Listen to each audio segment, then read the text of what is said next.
Carol Burnett made millions laugh for over a decade, yet one sketch in 1977 left her visibly shaken. She never watched it again. The crew cried during rehearsals. Audiences were stunned. Critics called it brilliant. But why would America's funniest woman refuse to face her own performance for 47 years? The story behind that moment, and the life that shaped it, is as remarkable as her humor itself. Carol Burnett was born on April 26, 1933, in San Antonio, Texas, into a world that was far from kind. Her parents were both alcoholics. Her father held odd jobs at a movie theater but could never maintain stability. Her mother, equally consumed by drink, was emotionally absent. By the time Carol and her sister were toddlers, they had already learned a harsh truth. The people who should love you most might choose bottles over bedtime stories. From her earliest years, Carol knew the sting of feeling unwanted. Nights were long, filled with uncertainty, neglect, and longing. But when her parents could no longer care for her, salvation came from an unexpected source: her maternal grandmother, Mabel White. In 1940, Mabel moved Carol and the family to Hollywood, hoping for a better life. But Hollywood wasn't glamorous for them. They lived in a tiny, dilapidated room in a rundown boarding house, surrounded by neighbors struggling with addiction, mental illness, and poverty. In the midst of that chaos, Mabel offered Carol something priceless: unconditional love. Though the room was cramped and the money scarce, Carol finally felt safe. And it was there, in that unpredictable environment, that she invented a secret escape: a pretend twin sister named Karen. Karen was everything Carol was not: confident, radiant, and perpetually cheerful. Carol would transform into Karen, changing her clothes, her hair, her posture, even her voice. She would emerge as Karen to the other tenants, who believed the creation was real. Minutes later, she'd return as Carol. It was more than a game, it was survival. That duality, the ability to inhabit multiple personas, would later become the foundation of her legendary comedic skill. Movies provided another sanctuary. Every Saturday, Carol and Mabel scraped together 25 cents each for a ticket to the cinema. For a few magical hours, they escaped the peeling paint, the shouting, the hunger. On screen, life shimmered with beauty, order, and laughter. And Carol didn't just watch, she absorbed. She mimicked every inflection and yell, practicing Johnny Weissmuller's famous Tarzan call over and over until it became perfect. Little did she know, this playful imitation was training the breath control and stage presence that would later mesmerize millions. What began as a child's game became an essential tool in her comedic arsenal. Carol dreamed of becoming a journalist, inspired by her mother's unfulfilled ambition. UCLA was her goal, but tuition was a barrier she couldn't overcome. Then, as if fate itself intervened, a stranger, whose identity she never learned, paid the $50 needed to enroll. No strings, no explanations. Just an anonymous gift that would change the trajectory of her life. At UCLA, Carol enrolled as a journalism student, honoring her mother's memory. But then she took an elective theater class, and everything changed. On stage, she discovered a voice, a presence, and a talent that demanded attention. She wasn't shy anymore, she was alive. Journalism suddenly felt too small. She switched majors and the risk paid off. By the end of her freshman year, she was named the most promising newcomer in UCLA's theater program, a title that would later prove prophetic. By 1954, Carol was working as an usherette, barely scraping by. Then, at a party in San Diego, she met a sharply dressed stranger, a millionaire shipbuilder. He wasn't in show business, but he made Carol an offer that sounded almost like a dream. $1,000 for her, $1,000 for her boyfriend, Don Soyan, to move to New York. There were 3 conditions: never reveal his name, use the money only to reach New York, and if successful, help others along the way.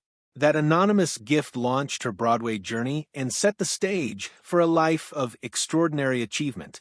New York was unforgiving. Carol shared a room at the rehearsal club with 4 other aspiring actresses, all vying for attention.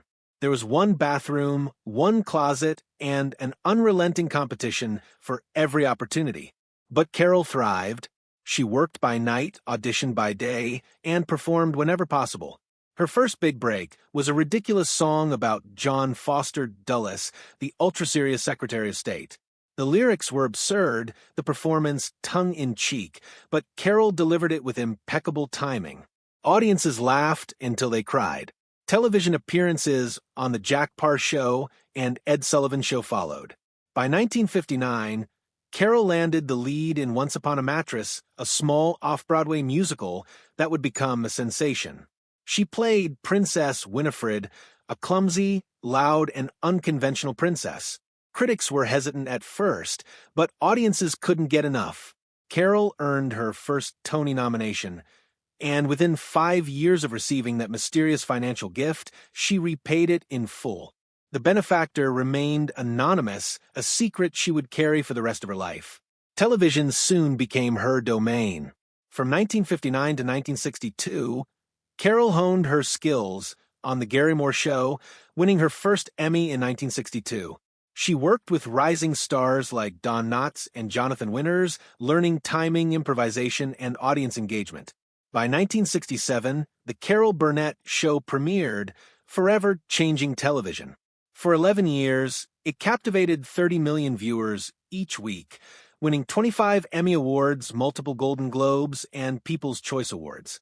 Carol wasn't just a star. She was a pioneer, one of the first women to lead a variety show, opening doors for generations of female comedians. Yet behind the laughter, life wasn't always kind. Harvey Korman, her trusted co-star, nearly walked away during the show's 7th season. Carol demanded honesty and discipline, and when Korman returned, she commemorated his comeback with a plaque on his dressing room door that read, "Mr. Happy-Go-Lucky." Tim Conway's improvisational brilliance created iconic, unpredictable moments, like the legendary Elephant Story sketch that defined the show's soul. Raw, unscripted, and utterly hilarious. Then came 1977. A sketch called The Gong Show, featuring Carol as Eunice Higgins, changed everything. No jokes, no exaggerated antics, just raw, unembellished pain. Eunice sang her dreams, only to be ridiculed by the judges. The camera lingered on her tear-streaked face as silence filled the studio. Crew members were close to tears. Audiences were stunned. Critics hailed it as brilliant. For Carol, though, it was unbearable. The sketch hit too close to home, echoing her own childhood struggles with poverty, rejection, and disappointment. She never watched it again. The episode inspired a TV movie in Mama's Family, but Carol kept her distance, believing her purpose was to bring joy, not highlight pain. Her personal life mirrored her public trials. Carol married Don Soyen in 1955, but tragedy struck when his daughter from a previous marriage died. Their marriage ended by 1962. While Carol's career soared, Don struggled, ultimately succumbing to depression and alcoholism. In 1963, she married TV producer Joe Hamilton. Together, they had 3 daughters, Carrie, Jody, and Erin. The household was chaotic, with Joe's 8 children from a previous marriage adding to the bustle. Despite 5 Emmy wins for Joe, domestic life was challenging. Carol faced public scrutiny as well, including a false tabloid claim that she had been drunk near Henry Kissinger. She sued, winning a partial settlement, and set a precedent for media accountability. Family tragedy continued. Carrie, her eldest, struggled with drug addiction as a teenager. Carol and Joe fought tirelessly to save her. Carrie eventually recovered, only to die of lung cancer at 38. Despite grief, Carol honored her daughter's memory by completing Hollywood Arms, a play based on her life. Even in later years, Carol's resilience remained extraordinary. She married Brian Miller in 2001, who became her steadfast support after Carrie's death. They assumed custody of her grandson Dylan when Aaron struggled with addiction. Carol's life was a testament to love, courage, and responsibility, protecting family even at immense personal cost. Her career continued into her 90s. In 2022, at 91, she starred in Palm Royale on Apple TV+, improvising dialogue and performing complex physical comedy. She earned an Emmy nomination as the oldest female nominee in history. She had previously returned to Broadway in Putting It Together and lent her voice to animated films like Horton Hears a Who and The Trumpet of the Swan, introducing herself to new generations while maintaining the warmth and wit that defined her legacy. From a lonely child in Texas to queen of comedy and television, Carol Burnett's life is a testament to triumph over adversity. Her laughter lifted millions. Her creativity broke barriers. Her resilience inspired generations. She showed the world that even amidst heartbreak, one can create joy, find purpose, and leave an enduring legacy. Carol Burnett didn't just make people laugh. She taught the world the power of perseverance, compassion, and unwavering dedication to family and craft.